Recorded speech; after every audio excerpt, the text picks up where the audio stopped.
Hello and welcome to the Rotoworld Baseball Show. It is the last baseball show of the regular season. We will obviously be here for you through the playoffs into the off season, but we're going to wrap up the regular season here, Scott. I'm Tarik Samulski, joined as always by my co-host Scott Pianowski. We got a lot of interesting baseball coming up down the stretch. Yeah, pennant fever has gripped Detroit as they're every day. I just go on to Fangraphs and look at their playoff odds get higher and higher. I think they've moved up to 80% now. They're sitting on the White Sox series on the weekend if they need it, but it sounds like they're going to make the playoffs. So what a story, man. A team that sold, a team that was looking to look to the future. And of course, they're kind of the futures now for Detroit, which is going to lead to something we'll talk about in a second. But traded Jack Flaherty, had a losing record, got hot at the right time. And I hope this mirrors, dear listener, I hope this mirrors your fantasy season. I hope that maybe you had a team or two, wasn't going anywhere, wasn't playoff bound, or wasn't going to be on a podium finish, and you're finishing strong and you can feel as good today as you do as maybe a Detroit Tiger fan feels. Yes, hopefully we all feel as good as Detroit Tiger fans feel. Plan for the show today, we are going to give you the news and notes up at the top, go over some of the stuff that's recently happening, which could help you if you're still in your leagues or your leagues are still going on.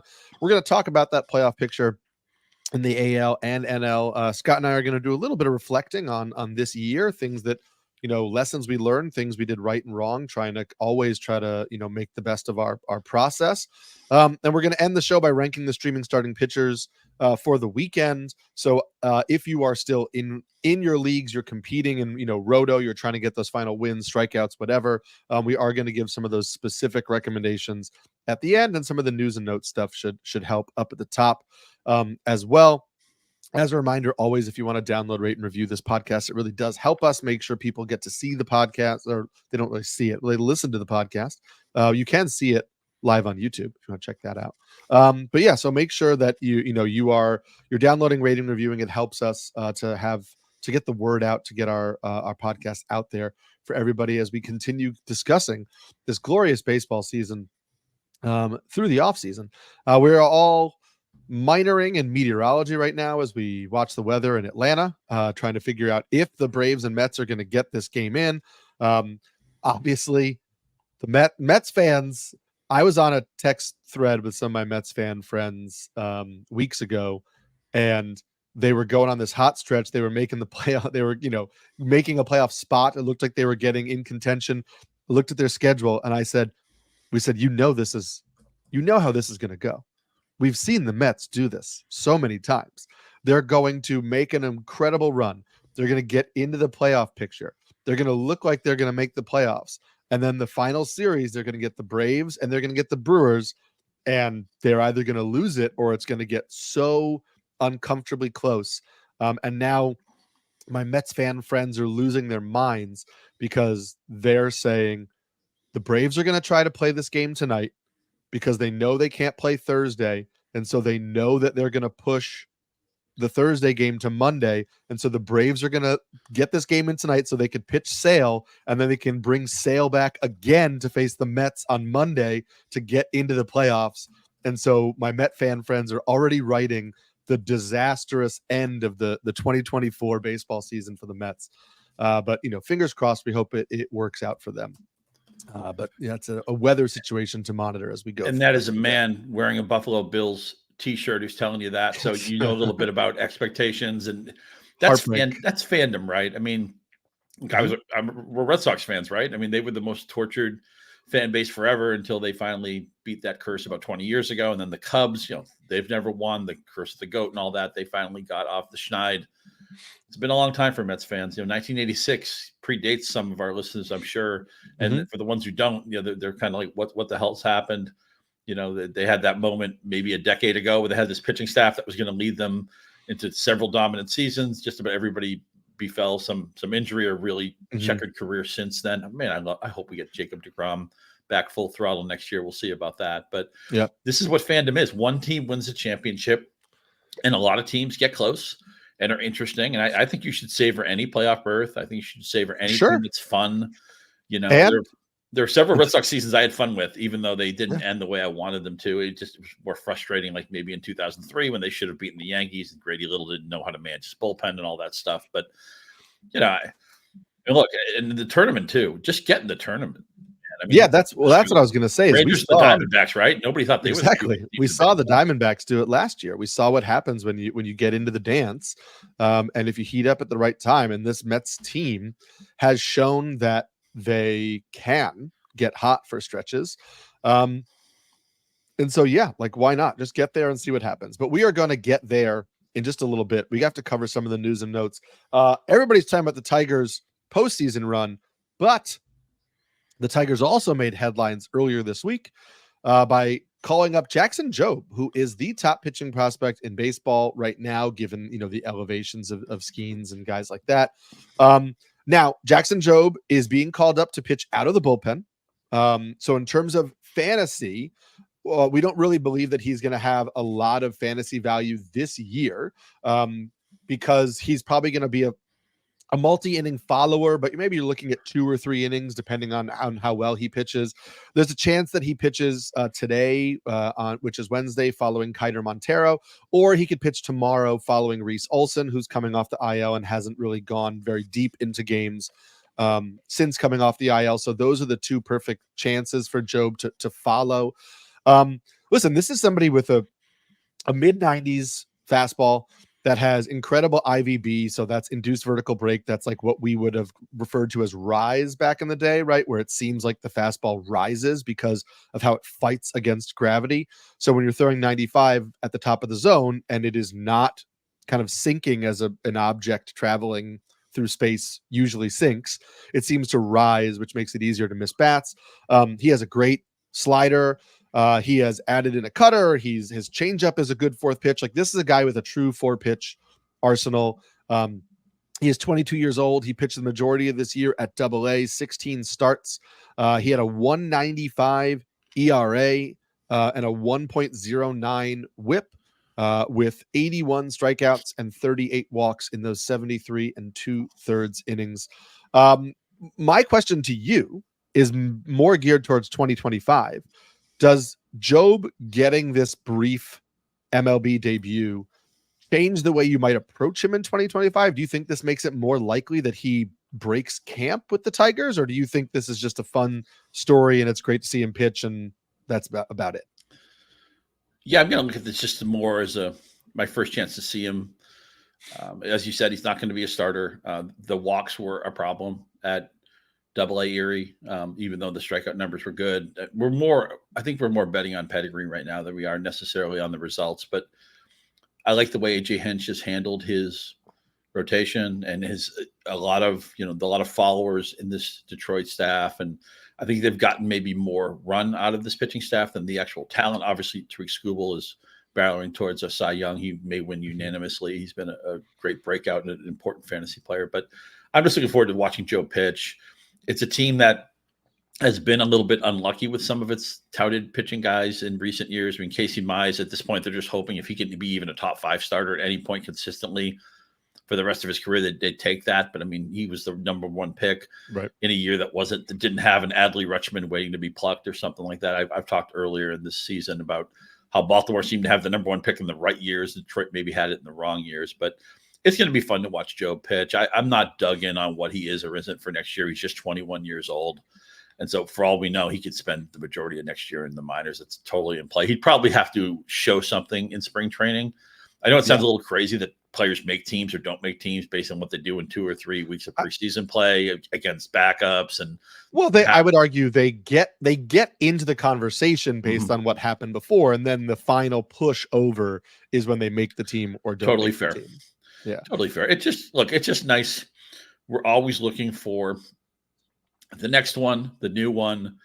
Before this podcast started, we had an off-topic discussion about Trevor Lawrence, who was supposed to be the next great thing in the NFL, and right now it doesn't seem to be happening. And it just reminds us, and this is something we talk about commonly on the show, that player trajectories are not linear. We would like them to take off like a plane and just go up at that nice steady angle, but it's different for everybody. So it's just nice to welcome Jackson Jobe into my life, to see him, see what he looks like, just watch him as a fan, watch him as a quasi scout. I'm not a qualified scout, like, somebody who would work for an MLB team. I don't know as much about pitch mix stuff as you do either, although I've learned so much from our conversations, but it's just fun to have a new guy to root for sure. examine, and just see what he's all about. Yeah, and I think my take right now is just I expect a Skenesian approach for him in 2025, which isn't to say like I think he's going to win Rookie of the Year. I just mean in terms of when the Pirates debuted Skenes and how the Pirates approached Skenes and Skenes' usage in 2024. It wouldn't surprise me to see the Tigers take the same approach, kind of slow play Jobe at the beginning of the year, knowing that he's going to get MLB innings and they would like him to get a vast amount of MLB innings, but they're not going to start him in the MLB rotation at the beginning of the year, hoping that he can kind of be there for that end of the year push for them. And I think, the Tigers now being a most likely playoff team, I think they see themselves as a playoff team. And so I think I would imagine they would want Jobe in the playoff rotation for 2025, which may even delay his start that much more. But as you said, just excited to watch him, to see him healthy and out there, which is not the case currently for Yankees left-handed pitcher Nestor Cortes. Just about 3 hours ago, on Wednesday, we got news that Cortes, who was scheduled to start tonight for the Yankees, is getting an MRI on his left elbow. Cortes has been really good of late. He's allowed just one earned run in his last 15 1/3 innings. I assumed he was going to start for the Yankees in the playoffs, though he could have been like a multi-inning reliever. Cody Poteet is going to start today, but I think that, it changes the Yankees postseason plans a little bit. You have Cole, you have Rodon, now it's Schmidt and it's Stroman, and how are they going to utilize those guys in a postseason rotation? Which of the guys is kind of like the bulk follower? And I assume Heel is the third starter for the playoffs, but he's having some workload concerns. So yeah, this makes Schmidt and Stroman a little more valuable or important for the Yankees in this postseason. Full disclosure, when we did our preseason predictions and over-unders and all that stuff, one of my strongest takes with the Yankees are overrated. They're not going to get to 90 wins. That has proven to be wrong for 6 months. I own that. Now I'm prepared to be wrong again, Eric, when I say that when I look at the Yankees as the World Series favorite, both in the betting markets and on the data markets, like Fangraphs and stuff like that. I was talking to Joe Sheehan about this in some emails a couple days ago. I don't see it. And he was pointing out that even the Yankees are the favorite. They're a softer favorite than we have in some years, which is just overwhelming favorites. This looks like a pretty open tournament. And we've learned over the last few years, again, get a chip in a chair and you have a chance in the baseball playoffs anyway. We know that. Small samples and all that, but it's such a top-heavy team. I don't know thank God that Heel, one of your best calls of the year was that Heel would be impactful, and you were way out ahead of the market on that. But Gerrit Cole doesn't look like the Gerrit Cole we're used to. Cortes is hurt right now.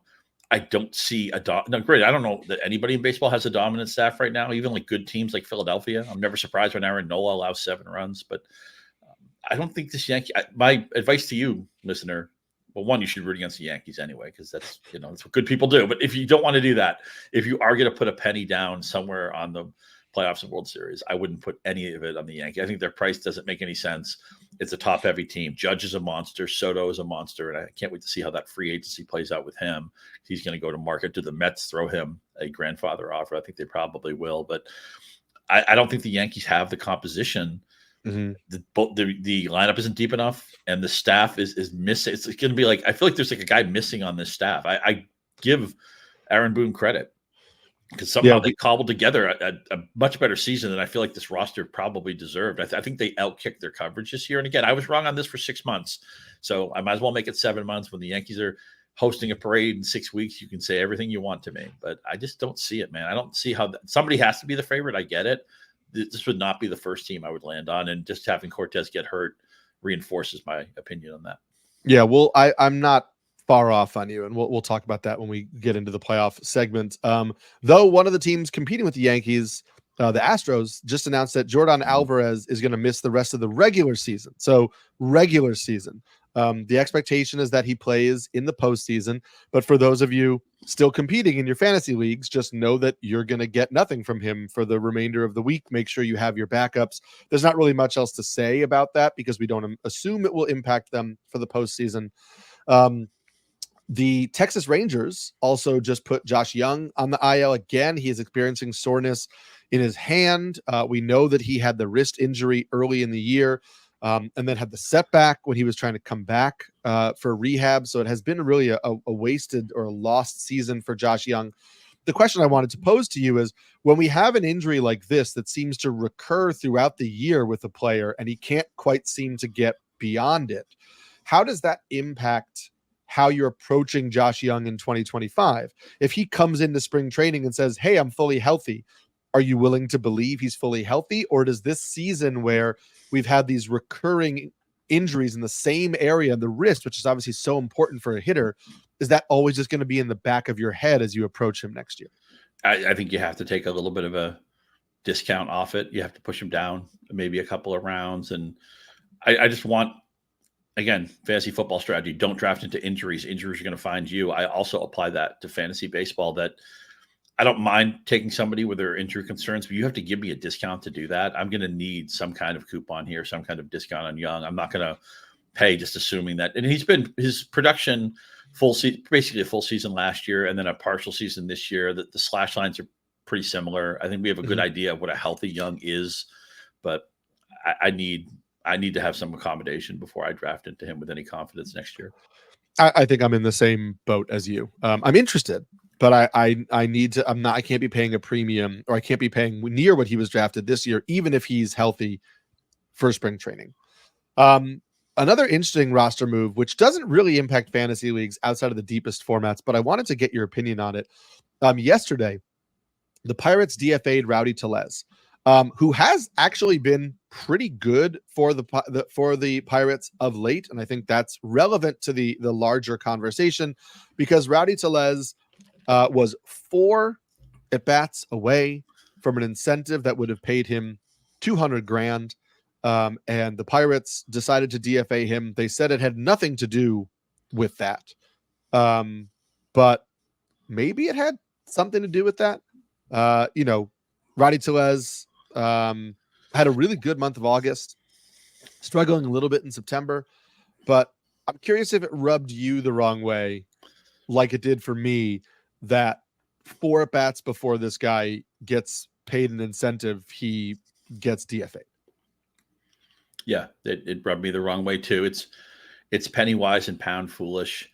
$200,000 for a professional sports enterprise, franchise. It's couch money, right? It's couch change, right? It's not going to affect the financial viability of the Pirates, but it's just a bad look. It's a bad tone, and it can be the type of thing that turns off, players. You don't want to do, like we talked about. I think we might have talked about what they did with CJ Abrams in Washington. And maybe I was talking about this with somebody else. It's like, I understand the penalty, but you have a relationship with this player, and you may want to re-sign this guy at some point in his career. Or, you want to have some goodwill there. You want to have some trust. You want to have a good relationship. Mm-hmm. I wasn't sure if the punishment fit the crime in that case. To me, this just screams out that maybe you don't want to play for the Pirates, because they're going to take advantage of a situation. And again, they will not miss $200,000. It's rounding error for the team. Right. And, I'm sure Rowdy Tellez is going to be fine. I mean, it's not like he can't make his mortgage payments or anything, but it's a bad taste. You give him the money out of goodwill. If you don't want to keep him for roster considerations, that's totally fine. It's a business. That's okay. But it's very fishy. You have shady question mark written in the outline. And that was my ears perked up with this as well. And I think they need to, and it's okay, Pirates, you can get this right. You can just think about it and say, you know what, we reevaluated this. We appreciate Tellez had a fine season for us. And, even though he just missed this qualifier, we're going to pay him the money. Just do it, do the right thing, and you're going to get goodwill from that. And you're not going to miss the money anyway. Come on, Pittsburgh. I know they're saying that the Pirates have said, Ben Cherington has said, this won't impact free agent decisions. But I think first of all, I don't think the Pirates were a particular hot destination for free agents, but you've got Skenes, you've got Jared Jones. This is your moment. You've got Bubba Chandler coming up. You got a young rotation that is exciting. This is your time to show teams that you are, or show players, that you are a landing spot they want to come to and be a part of, maybe next year's Tigers squad, where you're the exciting team that makes the postseason. Mm-hmm. And I do think that there are some players that will question the motivations behind this. And I do think there are some guys where it's like, yeah, maybe I don't want to take a 1-year prove it deal with the Pirates to, because I don't know if the season goes south, if they're going to honor the commitment or if I'm going to, get the incentives out of it, whatever it is. So I do think it is a little relevant there. And then last team I want to jump in. Yeah. One more thing about that. So when the Tigers were really down bad, like 2 decades ago, one of the most important things they did is they signed Pudge Rodriguez in 2004, and they paid him probably much more than anybody else was offering. But you needed to legitimize yourself as a landing spot. And Pittsburgh has a chance to do this. As you said, it's the Skenes season. Jones has been fantastic. Another great call from you, by the way. This is a moment for you to say, we're not the same old Pirates. We're contenders now. We're a destination now. And players talk, watch every baseball game you see, right? Somebody hits a single and gets to first base and they have a conversation for the next 35 seconds. The whole us versus them rivalry and we hate that team, everything that pretty much is gone now. These players are they share agents, they have overlap in their lives. And, you just don't want to, I'm overselling it because everybody gets the point I'm making, but this is your moment to get on the map, Pittsburgh. Don't do petty things to lose your way. Yeah. And listen, and the Tigers, like on the inverse of that too, this year when the Tigers were selling, what did they do with Mark Canha, who was a veteran they signed in the offseason? They traded him to the Giants where he wanted to go because it was closer to his home. They made a decision in the best interest of the player. And yeah, they probably wanted to get rid of him anyway, but that's an organization that people are going to say, hey, they'll do right by you. And that kind of stuff, that kind of stuff matters. It matters not when you're, they'll do right by you might not be important as much when it's the Yankees or the Dodgers or the Red Sox and they're saying, hey, here's $400 million. But when you're an organization that needs to kind of like earn those mid-level free agent contracts, players feeling good about the being in your hands, that will be a difference maker. Everybody can relate to this. Everybody who's listening to us has had good jobs and bad jobs, good bosses and bad bosses. Yes. I've been lucky to work with Yahoo for 16, 18 years, whatever it is. I've had a long relationship with doing partnership projects with Rotoworld, like the one we're doing here. It's because the people are good, because they treat you well. And that, sports aren't any different. No, they are not. Speaking of treating people well, I guess there was a move tied to this, but the Orioles optioned Eloy Jimenez to the minors. The corresponding move tied off of that was that Ryan Mountcastle got activated off the IL. But I just thought this was interesting because we talked about the Orioles deadline a bunch when it happened. And then Trevor Rogers was a disaster for them in the second half. Eloy Jimenez, who they got, was sent to the minors. Austin Slater, who they traded for to play primarily against lefties, basically is just like playing sporadically off the bench. He's hitting .222 in 33 games since the All-Star break. This was a team that seemed poised to, not only run away with the division, but be a clear front runner for the AL World Series bid. And I think they just bungled that trade deadline so bad. And even though Eloy Jimenez was not a major acquisition, the fact that he's yet another player they acquired from the deadline that they're sending down to the minors in some of the key, right in the middle of a key series right now against the Yankees is to me just it's a bad look. It's a bad look, and it's just sad to see Eloy Jimenez be this, bit of a player, just not no spot for him on the roster. And I get it. And maybe the Orioles will say, well, we kind of have deadline moves. It's like Jordan Westburg returning in the final week of the season. We get him back, stuff like that. I wonder, we're not privy to what the conversations were, but I wonder if Baltimore had so much depth and glittering talent in the minor leagues that maybe teams just said, okay, we're going to get some of those guys. And maybe teams just made unrealistic offers or trade discussions with the Orioles thinking, sure, let's try to take advantage of them going for it. And so Baltimore said, no, we're not shipping all our chips in. We're set up to be good, really good. One of the big boys at the table for the next few years. But again, it's so hard to win titles. And they basically frittered away this AL. They gift wrapped it to the Yankees. And so they're going to have to go through the wild card route. And it's still legitimate playoff contender, of course. I don't know if you mentioned Kimberly, that man did that not work out. I mean, that didn't. And also, like, look, we everybody got excited about Jackson Holiday coming back up, and since the All-Star break, he's hitting 195 in 46 games with 50 strikeouts. And, they don't want to play Kobe Mayo, and Kobe Mayo hasn't, really forced them to play him. It is an interesting, it's been a bad second half for the Orioles, both in terms of playoff performances and injuries. They've gotten the Westberg injury, the Mountcastle injury. Those are impactful injuries. And it just feels like they didn't help themselves at the deadline as well the screaming as all thing, the right? bad luck. The screaming thing is the end of the bullpen's been a mess. And you look at their rotation, Corbin Burns, 127 ERA plus. He's still, is he a dominant pitcher right now? Maybe not, but I mean, ERA is below 3. He's a horse. He's a number 1. That's great. They don't have a single starter in the rest of the rotation who's above average right now. I would argue, if you want to talk about average, Zach Eflin has a quality start in like 6 of his last 7 starts for the Orioles, which we're not talking about a super high bar there. Yep. But if you're talking about somebody who is, he's been good. 8 starts, but he's been good for average, sure. And he doesn't walk anybody. Forces you to beat them. They have a decent defense. So is he their number 2 starter in the playoffs?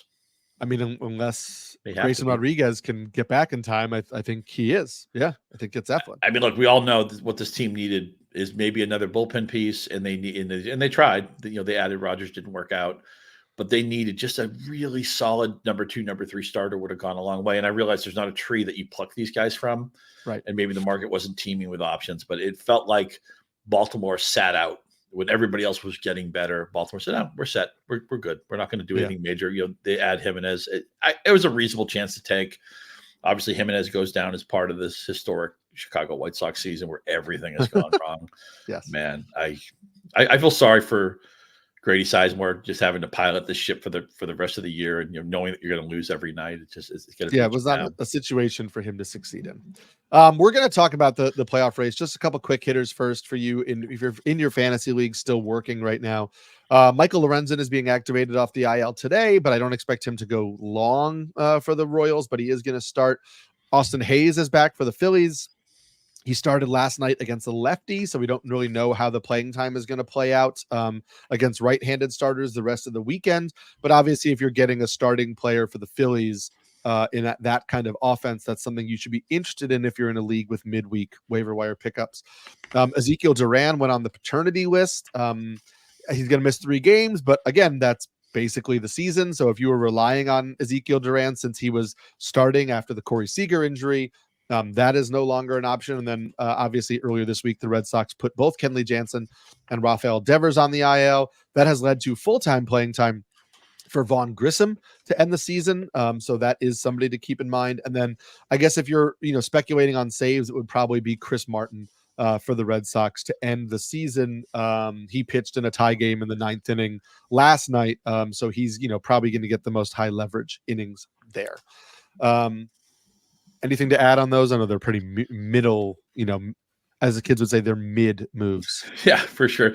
Just a reminder that your strategy with roster management is so much different now than it would be any point during the season. You're looking for guys who are shut down. I mean, I had to cut Rafael Devers this week. No fun to do. Once your starters are making their last turn, you're going to cut them. A lot of my leagues have waiver, including a league we're in together, has their last waiver period tonight.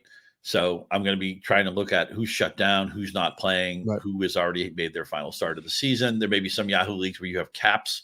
A league that I ran, I meant to get rid of the caps, but I didn't. I'm already capped out at second base. So I can drop a second baseman because I can't use them anymore. I can no longer accrue stats. That's not one of my favorite settings, by the way. I'll change that next year. But so just be aware that you would never, ever cut Rafael Devers any other time of the year, but now you will. Maybe there's an ace starter that has made his last turn you're going to cut. So there's unusual funkiness to these final week or 2 of the season. I also, by the way, Eric, I am a fan of not playing the final week of the season for head-to-head purposes in fantasy. Yeah, for head-to-head, for sure. Yeah, for sure. Yeah. Roto, play it out for sure. But so just you have to maybe do a little bit more grinding with the news in the final few days. And remember too, Sunday, I guarantee some of your competitors are going to be overwhelmed by the NFL, and just make sure you set those lineups. And I think that's the day where everybody starts at the same time too, right? The 3:00 start time or something like that. So it's an unusual setup. Set the reminder, and just, we always say this, just to eat your vegetables, do the diligence, show up every day, and that will beat 3/4 of your opponents more often than not. Yes, sir. Before we get into our playoff talk, just a reminder that it's a battle of the AFC East powers in Baltimore. when Josh Allen and the Buffalo Bills head south to face Lamar Jackson and the Ravens. Coverage of the matchup begins at 7 p.m. Eastern time on NBC and Peacock. That is going to be a doozy of a game. Really excited to watch that one. Also really terrified because even though it hasn't hampered the Bills so far, they are down their two best linebackers and their starting all-pro slot cornerback. And against a player who can run like Lamar Jackson, having your backup linebackers all over the field, it gives me heart palpitations. So that's what a great one. matchup, though, right? You have Lamar Jackson, who just won his second MVP, and Josh Allen, who is, of course, the overwhelming favorite. And not only that, if Allen's close to an MVP, I think the voters are going to be like, well, it's Josh Allen's turn. Mahomes has won multiple, Jackson's won multiple. Allen has been in this conversation. I just did. You still have maybe 1 or 2 weeks to do a fresh league in Yahoo Fantasy Football. And we just drafted a jumbo-sized Superflex league on Tuesday night. I linked to it on my Twitter page. I had the first pick, Superflex. And you know who I took, Eric? Well, I would hope it's Josh Allen. It is Josh Allen, because in Superflex, the quarterback becomes the most important player. Again, we know in standard fantasy football, it's not about the quarterback, but in Superflex, it really is. So I wouldn't have necessarily wanted the number 1 pick. It came down randomly, but yeah, I punched that Josh Allen ticket. Then I played a little FOMO. I took Malik Neighbors and Marvin Harrison Jr. At the wheel when I came back because I'm underweight on those guys. I don't think I have any neighbors, so I just wanted to have some neighbors in my life. Say hi to my neighbors. But yeah, Sunday night, you got to watch it. It's the best produced game of the week. It's Tirico, it's Collinsworth, it's NBC. You got a couple of heavyweights here who have met in the playoffs. You have 2 of the signature players in the league, and a lot going on with the skill talent too. This is a game where I think you're probably going to need 30 points to win.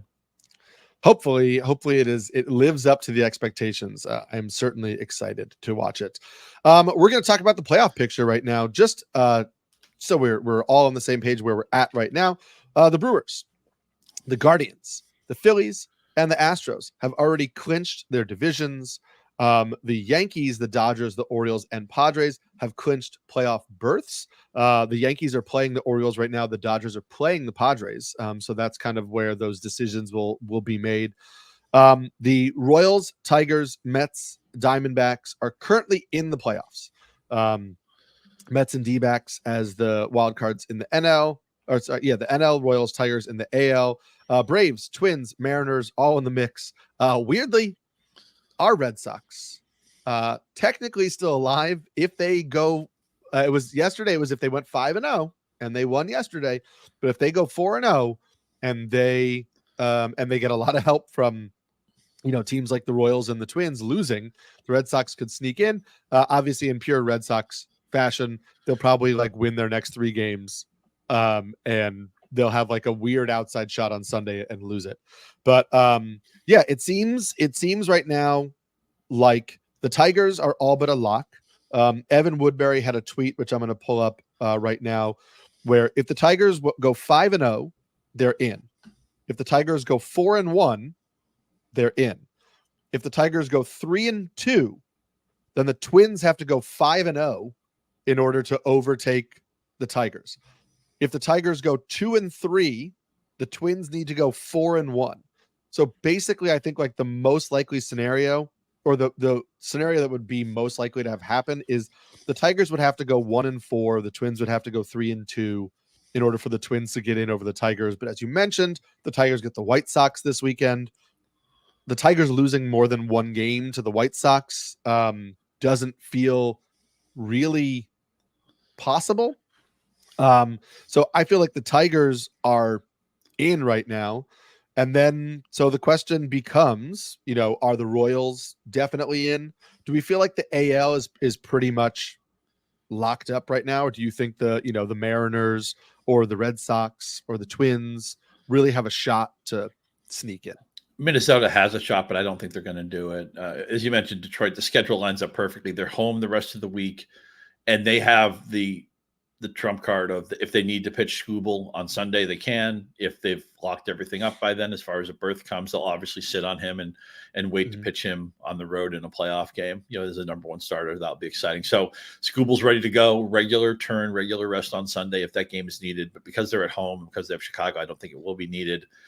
I know they say in sports, momentum isn't a thing, and there's always just things change and there's ebb and there's flow and everything. But the way the Twins are playing right now, it's just hard for me to trust them at all. I think Seattle and the Red Sox are just too far out. It's possible, but it needs such an unusual run out that I'm not going to view it really as anything plausible. But I think the Royals are going to do it. I'm actually hoping for the Royals. I have nothing against the Twins. I spent a winter in Minnesota. They're very nice people, excellent food, great music scene.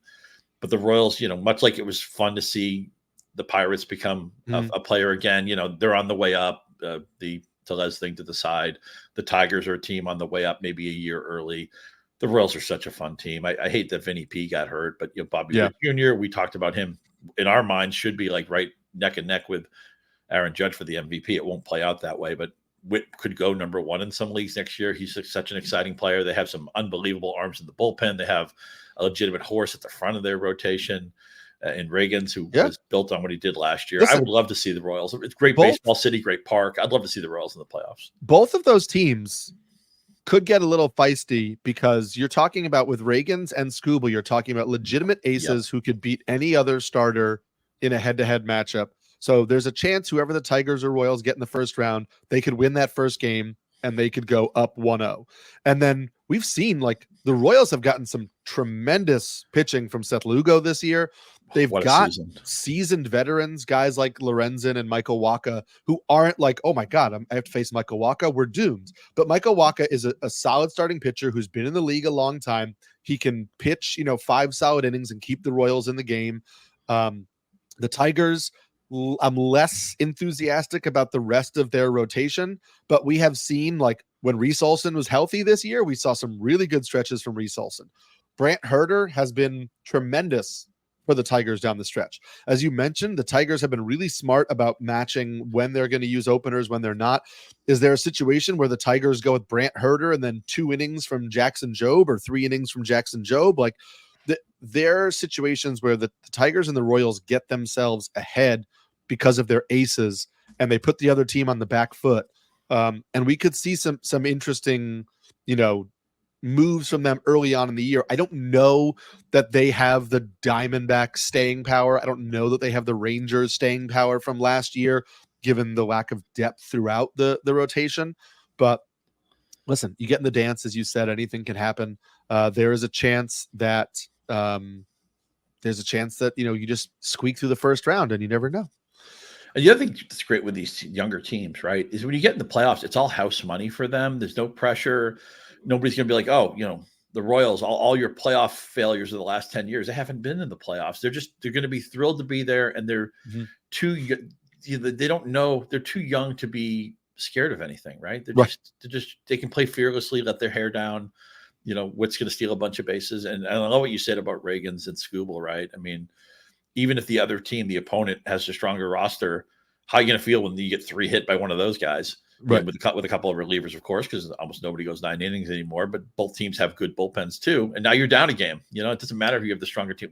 We see all the time in short series, 3-game series at the front. I know you're at home all 3 games, but you're going to be really tense if you're down 1-0, and there's a decent chance that a Skubal or a Reagans can shove in that first game. And I'm so glad you mentioned Seth Lugo, because one of the most important skills as a fantasy manager is being able to find affordable pitching. Value. It's always more variance with pitching, and we're always trying to find it in the later rounds. And he was just one of those guys. I wish I had Seth Lugo on every one of my teams, because if you saw this coming, you could have had him on every one of your teams. Yeah, you could. You absolutely could have. And we'll talk about that. That's one of my lessons that I learned from this year. So we will certainly get to that. NL wild card picture. The Padres are already in as a top wild card. The Mets currently sit second, and the Diamondbacks sit third, and the Braves are a half a game back. So 2 of those 3 teams are going to make the postseason. The Mets, the Diamondbacks, and the Braves. The Mets obviously get the Braves right now. They're playing right now, and then they're going to finish the season with the Brewers. The Diamondbacks will finish the season with a series against the Padres. Now, again, we just talked about the Padres have already clinched their postseason berth. So what are the Padres going to do in terms of are they running out their full roster? It's hard for us to say. We don't really know. And then the Braves, I'm just double checking right now. The Braves, after this series against the Mets, Just so many pop-ups and things getting in the way here. But the Braves are going to face the Royals. And so that's an interesting series with those two teams both trying to, sneak into the postseason. If you had to pick two here, Scott, who are you picking? I think the Braves are the odd team out. It just doesn't feel like their year. They've had so many things go wrong with injuries and underperformance. And I believe I don't know how suited the Mets are for the playoffs because I wish they had that front man at the top of the rotation. But I just think the Mets right now have a healthier and better roster. Yeah, I think the Mets are going to do it. The Brewers obviously are a tough opponent, but again, a Brewers team that has clinched. Mm-hmm. We saw the Brewers. Tobias Myers only threw 4 innings last night. I think Tobias Myers weirdly is the Brewers' number 2 starter heading into the postseason. The fact that if that's a statement that somebody had made heading into the year, that not only would the Brewers make the playoffs, but that Tobias Myers would be their number 2 starter, you'd be like, first of all, I don't know who that is, and there's no way any of this is happening. But the Brewers, by the way, the biggest lead of any of the 6 teams in the division. So they're the biggest runaway. Nobody saw that coming in a year where they lose their architect of the team, they lose their manager, they lose their number 1 starter. I mean, it's like what's the classic? When did Yelich land on the IL? It was it was July, season, right? He lasted. He didn't have the last 2 months. So yeah, it's wild. But maybe that series comes at the right time for the Mets, where the Brewers are resting some guys, trying to kind of work through their rotation, and the Mets can steal 2 or 3 in that series over the weekend, and then who knows? Maybe they can sneak in. Kodai Senga still claims he's going to pitch in the playoffs. I don't think it's going to be as a starter, but getting him in for multi innings could be something that is beneficial. I want to know, before we move on to talk about the fantasy content for the rest of the season, who's your pick? Who's gonna make the World Series? Let's start with that. What are the teams that are gonna make the World Series? Man, I look at the AL pool, and I don't feel great about any, but I'm going to pick the Phillies in the National League. Mm-hmm. I feel pretty good about that. Although it's a tournament, and I really think anybody who qualifies has a chance to win. And again, that was underscored by what we saw last year.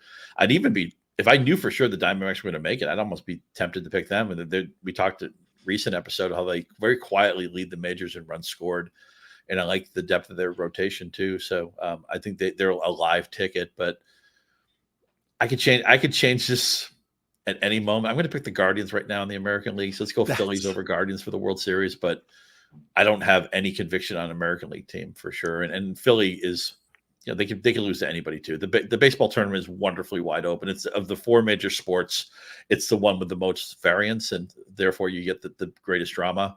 I know that it doesn't. Some people no, I don't like that. I want the Braves of last year to sail right in the World Series. I want the Dodgers, who have been dominant for a decade or so, they should have multiple titles, not just the 2020 pandemic title that we don't even know how to handle historically, but baseball's tournament is all about variance. So I'm going to say Guardians and Phillies, say Phillies and 6, but I know that could be a dead ticket in about 1 week. Yeah. So I was actually going to say Phillies and Guardians as well. Obviously I am biased with the Guardians, with my former teammate Stephen Vogt leading the charge there. But I also just think the AL is particularly weak. We already talked about the Yankees. We know the Yankees lineup has 2 great players. The rest of the lineup feels a little weak. The rotation hasn't quite delivered. The Astros, the rotation is also not quite delivered. This isn't the Astros lineup we're used to seeing. How healthy is Yordan Alvarez? What does that mean for the Astros in the postseason? And then I was going to say the Phillies, but because you did, I'll just pivot for the sake of the show, and I'll mention the Padres. I like it. I like that. I think the Padres could actually steal the NL West. I think that's in play. I actually bet on the Padres to take the NL West a month and a half ago, just as a flyer. So we'll see. I think the Dodgers right now, they have stars in the lineup. We understand that. We know that, even though Freeman is battling through his, hand, wrist injuries, the rotation has enough injury related question marks that I am a little bit concerned about the Dodgers' ability through a long postseason. And the Padres with, Cease and Musgrove and King all pitching the way that they are, I think the Padres could be a tough out in the postseason. You know what? You make me want to pick the I'm going to look at Padres futures when we finish this podcast. They are well set up. They're already in the tournament anyway, but so I don't think it's that tragic if they don't get the division, but they could. And man, the Dodgers, all this name brand power and their staff, but so many guys are hurt. So many guys you don't know what you're getting. It's been a lost season for Walker Buehler. Kershaw got hurt again. Yamamoto has missed a lot of time. He's back. Mm-hmm. We know that the Glasnow story. We he basically had the type of season you expect. Although I thought he'd maybe be a little bit better when he did pitch, but I think LA's a little bit, I hate to say fraudulent. I mean, obviously Ohtani's had a season that's going to go down in history. It's every day he does something that is like uniquely him. But yeah. I don't think their lineup has the depth. A lot of these teams, like the Yankees, we talked about, top heavy. The Astros, and man, they need Alvarez to be healthy. He'll miss the rest of the season, as you mentioned. Top heavy lineup. I think the Dodgers, it's so easy to get lost in those big three or big four if you want to include Will Smith. But I don't love the guy, and I know Tommy Edman's been kind of a revelation for them. We'll see how long that pixie dust lasts. But I don't love the lineup 1 through 9 like I thought I was going to when the season started. Yeah, I get that, and I feel the same way. We're going to have many more predictions and discussions about those bets that you were just talking about. Next week, Vaughn Dalzell is going to join Scott and I for a betting slant on the MLB postseason. So that's going to be actually next Friday because we're going to move our schedule around based on the wild card schedule. So next Friday, there'll be an episode of the Rotoworld Baseball Show where we'll give you some of our favorite bets for the postseason. So make sure you tune in for that. Scott and I are going to wrap up this week's episode talking about some fantasy stuff. But before we do that, it's the President's Cup. So we need to find out if the U.S. can continue its dominance at the President's Cup this week when golf's biggest stars face off at the Royal Montreal Golf Club. Watch Thursday through Sunday on NBC, the Golf Channel, and Peacock. Scott, I know you always have a take on the golf tournaments. You want to just give everybody a little quick nugget? Yeah, well, the U.S. is big favorites. It's not like the Ryder Cup, where Europe, whoever's the host country usually wins the Ryder Cup. The President's Cup is more slanted towards the U.S. But what I love about golf is that I'm interested. I'm engaged in any golf tournament. I'll watch high school golf, college golf. I'll watch a small tournament. Doesn't matter to me. I play fantasy golf. Scotty Scheffler made sure I won my fantasy golf season. So that's all fun.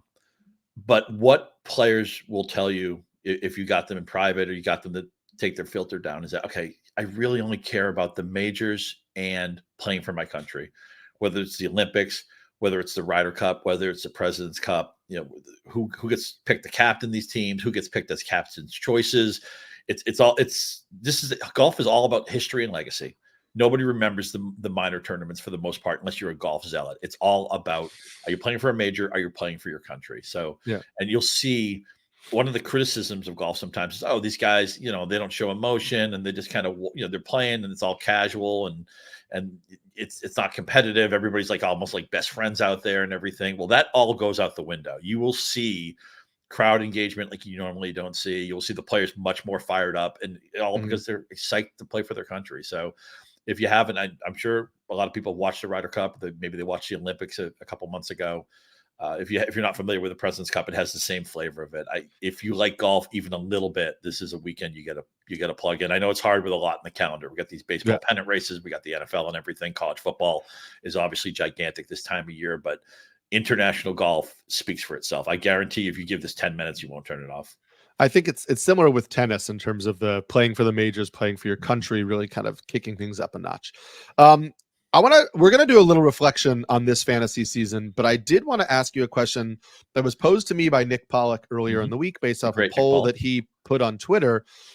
And if we're going to do a first round, second round, whatever, 2025 draft in the coming weeks to really look ahead for that season, is it Skubal Skenes for you as the starting pitcher number one? Is it definitely one of those two guys? Would you consider deGrom? Would you consider a healthy Gerrit Cole? Or are those guys not even in the conversation for you? It's a Skenes and Skubal. And I could imagine me ping-ponging that rank back and forth. I'll set one before the calendar turns over to 25, and then I'll massage those ranks before spring training. We'll start podcasting again. I'll get your take, and you know pitching really well, especially. But I was surprised. I love Nick Pollack. He knows as much about pitching as anybody I can think of in the fantasy space. And I realized he was just trying to start a good discussion. But when he talked about deGrom, why not consider deGrom? Let's just think about outliers and what's possible. Any pitcher can get hurt anyway. I'm at the point now where I'm just hoping deGrom has an impactful season. I mean, if he, again, he's almost like a glass down for me now. If we get to 100 innings, hey, great, awesome. I just got to watch Jacob deGrom make 15 starts. I would take that. I would be over the moon if he got 20. I don't think there's any chance he ever gets 30 again. No. But the Skubal and Skenes, man, just I probably would lean Skenes right now, only because I didn't have any Skenes this year, and as great as Skubal is, I think the upside for Skenes is higher. And this is talking about the American League, you probably unanimous Cy Young winner, right? But Paul Skenes, and we talked last week, go back to last week's show, we talked a lot about the National League Rookie of the Year race, which I guess is Jackson Merrill is going to run away with it. I don't understand it. I think that should be another coin flip, and it won't be. But Paul Skenes is, you get a pitcher who defines like a decade, or they come around once in their generation or whatever. I think Paul Skenes is that guy. Yeah. I think it's Skenes and Skubal too. I think Wheeler is my third if we're doing this kind of like rough ranking right now based on his consistency and strikeouts and team context. And then from there, it's a crapshoot. Gerrit Cole maybe, but maybe he's also on the downside of his career. Are you getting 120 innings out of Spencer Strider next year? If we get 120 innings out of Spencer Strider, is that enough to put him in the top 5? If we get 100 innings out of deGrom next year, is that enough to put deGrom in the top 5? Because we know those will be 100 electric innings. I think Corbin Burns is now out of that conversation. Luis Castillo has kind of pitched himself out of that conversation. I don't think we're getting enough innings for McClanahan coming back to kind of be in the top 5. It is a tough situation to be in. I think there's a lot of turnover and a lot of question marks, and I think this segues really well into one of the things that worked well for me in this season. Most of my teams have done really well with starting pitching, and part of that is that it's what I spend a lot of my time analyzing. But the other part was I just said, I'm not taking the first 2-round starting pitcher. I'm not going to do it. Let everybody push these guys up.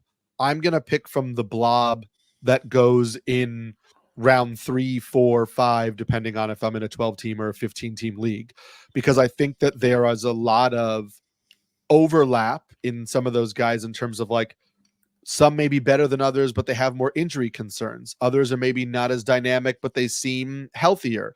And so this year, like, I waited, and I got a lot of like Skubal and Cole Reagans.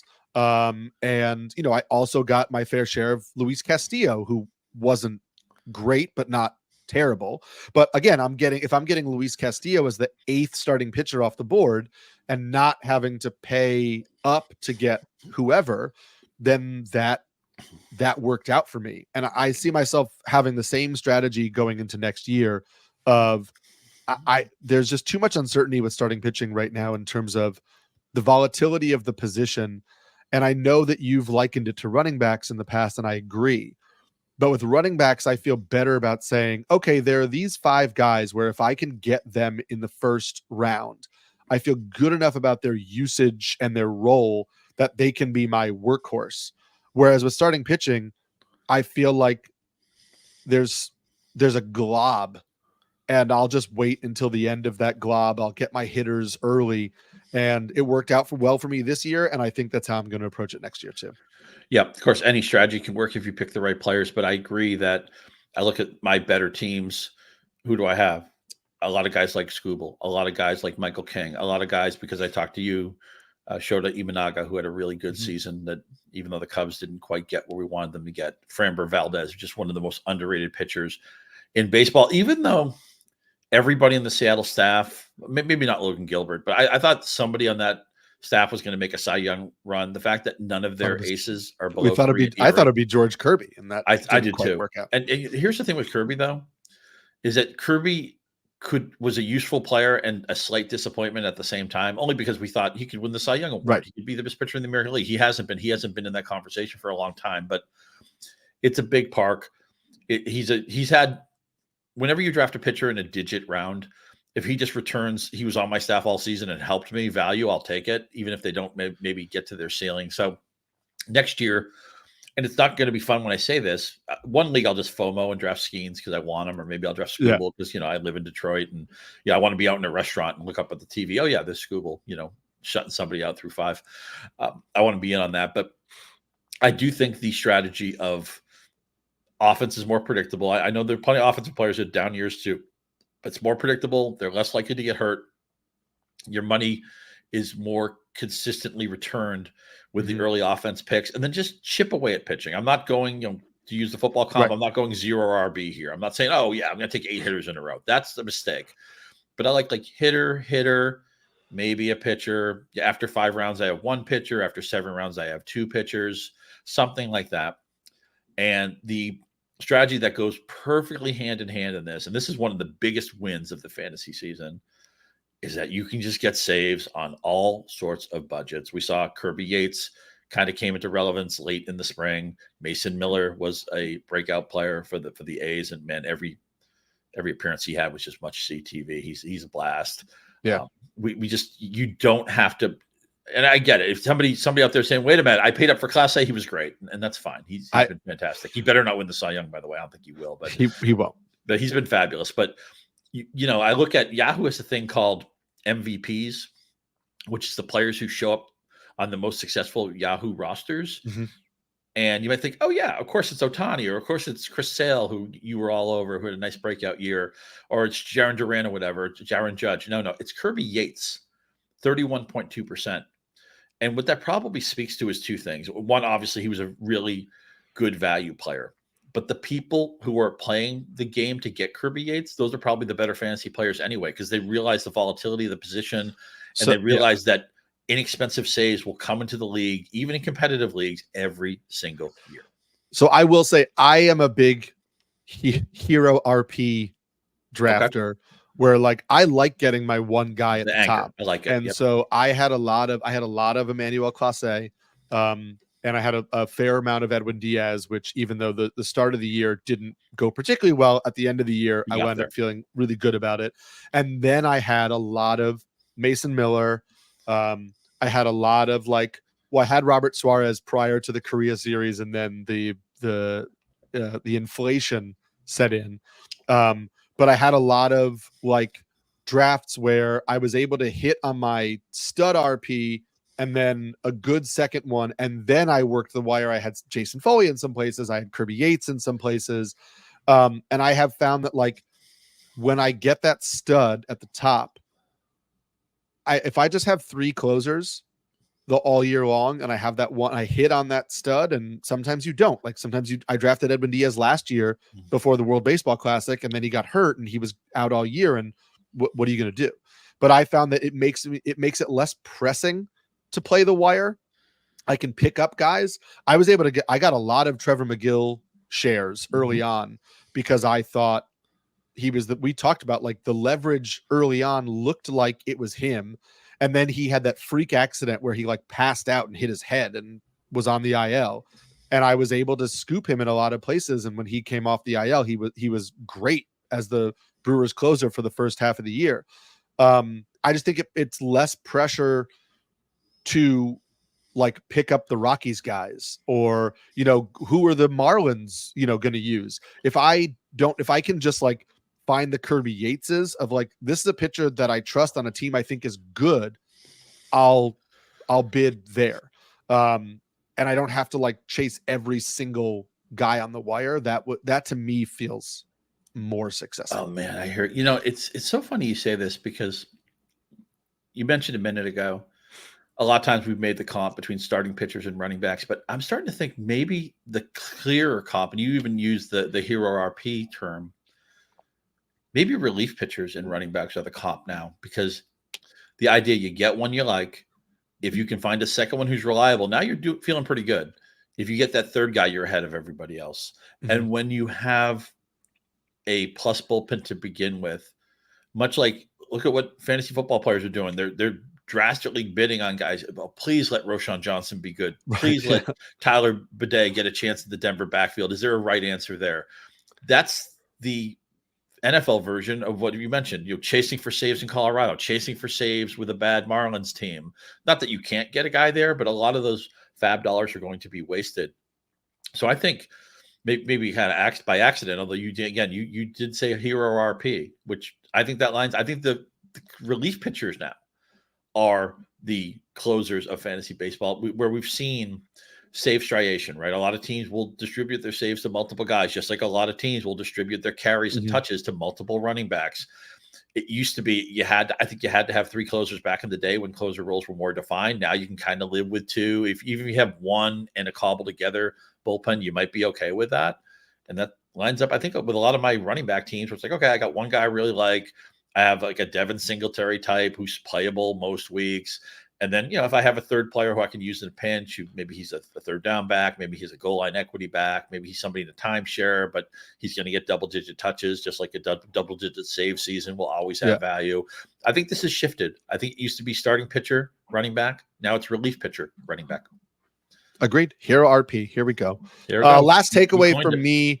I think it took me a little while to realize this. I had a lot of early bids on guys like Victor Scott and Tyler Black, who I think didn't have a minor league track record. And also in the case of Tyler Black, like his team was telling us, hey, we don't really fully trust this guy. But I was like, oh, corner infielder with, 30 stolen base speed. Like I'm going to put a bid in.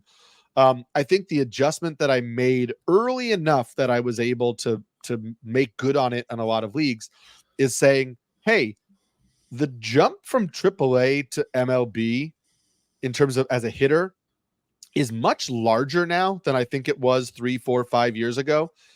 And I'm not going to write off these guys that I think have established minor league track records because they struggled in their first or second taste of the big leagues. I'm going to give them another shot.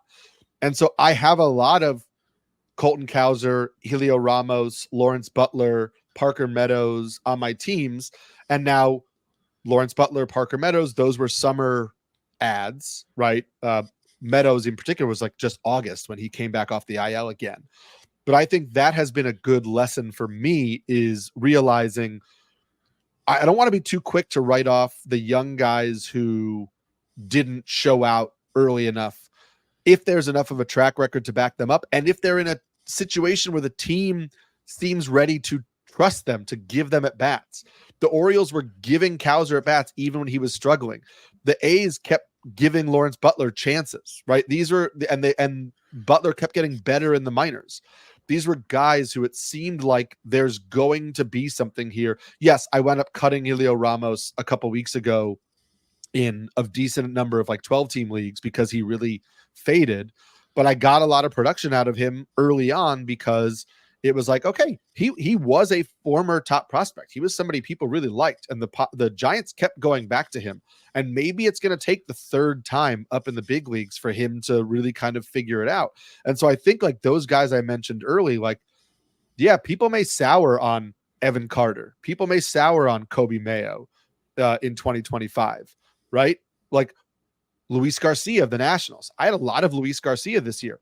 Also faltered down the stretch, but he was really good for 15-team leagues as a middle infielder, was really good. And this was like his, 4th MLB season, even though he's like 23 years old. So that's something I'm going to be looking at next year a lot, is like, who are the guys with pedigree who struggled, who I think are maybe going to get a third chance. And I might draw the line at like Jared Kelenic because he's had long enough chances. But and take a chance on those guys rather than spending $100 of my fab early in the year on Victor Scott, who was like trendy but had really no track record behind him. Love it. It ties into the final thing I wanted to say. I definitely love the post-hype players. Look at Brent Rooker, a former #1 pick, who has a monster season for Oakland, and that I'm going to talk about Oakland. So you don't necessarily have to be a good team to be a good source of fantasy value. We mentioned Mason Miller earlier, who was their lights out closer. Rooker has a breakout season.